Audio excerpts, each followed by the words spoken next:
తులారాశి వారికి పొద్దున్నే చావు దెబ్బ అనేది తగలబోతుంది.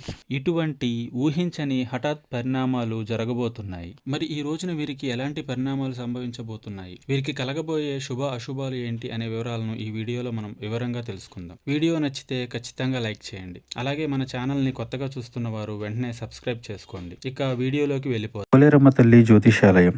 మీరు ఎక్కడెక్కడో జ్యోతిష్యం చెప్పించుకొని నిరాశ చెంది ఉన్నారా? అయితే ఒక్కసారి గురువు గారికి ఫోన్ కాల్ చేయండి. దూర ప్రాంతాల్లో ఉన్న వారికి ఒక్క ఫోన్ ద్వారా వెంటనే పరిష్కారం చెప్పబడును.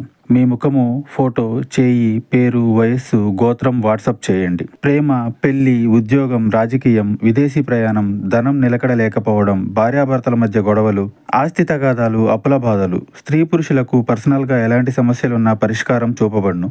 గురూజీ రామరాజు గారు. Phone number 9701875831. ఇక ఈ రాశివారు ఈ రోజున సర్వసాధారణమైన ఫలితాలను మాత్రమే పొందుతారు. ముఖ్యంగా గ్రహాల యొక్క సంచారం ప్రకారం గురుబలం బాగా తగ్గిపోయిన కారణం చేత మీరు అన్ని విధాలుగా జాగ్రత్తలు పాటించుకోవాల్సిన అవసరం చాలా ఉంది. ఇక ఈ సమయంలో అయిన వారు ఎవరో కానీ వారు ఎవరో తెలుసుకోవడంలో మీరు విఫలమవుతారు. ఇదొక్కటి కాదు, మీరు తెలుసుకోవాల్సిన అంశాలు ఇంకా ఉన్నాయి. ప్రతి అంశం పట్ల ఎంత జాగ్రత్తగా ముందుకు వెళ్తే మీరు అంత సేఫ్గా ఉండగలుగుతారు. మీ యొక్క శత్రువులను మీరు కనిపెట్టలేకపోతారు.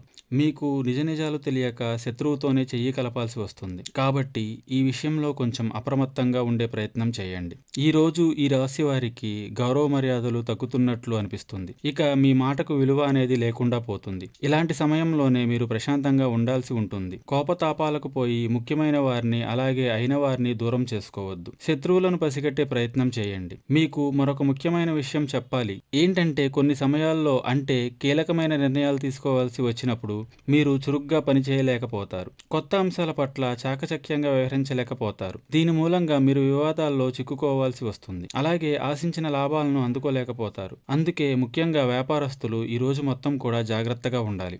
తొందరపాటుతనాన్ని దరిదాపులోకి కూడా రానివ్వకండి. ఏ నిర్ణయం తీసుకోవాల్సి వచ్చినా 1కి 10 సార్లు మీరు ఆలోచించిన తర్వాతే ముందడుగు వేయండి. ఇక కోపావేశాలు అస్సలు పనికిరావు.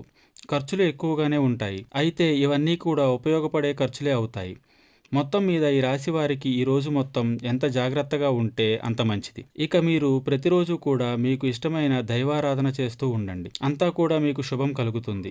ముఖ్యంగా ఈ రాశి వారికి తెల్లవారుజామునే మాట పట్టింపులు మీ దాకా రాబోతున్నాయి. దీనివల్ల జరిగే గొడవలను మీరు అడ్డుకోలేకపోతారు, ఆపలేకపోతారు. ఉద్యోగ విషయంలో, వ్యాపార విషయంలో ఒక దుఃఖభరిత వార్తను మీరు ప్రొద్దున్నే వినబోతున్నారు. మీరు చేసే పనిలో శ్రద్ధ పెట్టడం తప్పితే నిరాశకు అస్సలు లోను కాకూడదు. భారం అంతా భగవంతునిపై వేయండి. నిత్యం శివారాధన చేయండి, మేలు కలుగుతుంది. సో ఫ్రెండ్స్, చూశారు కదా, ఈ వీడియో నచ్చితే లైక్ చేయండి, సబ్స్క్రైబ్ చేసుకోండి.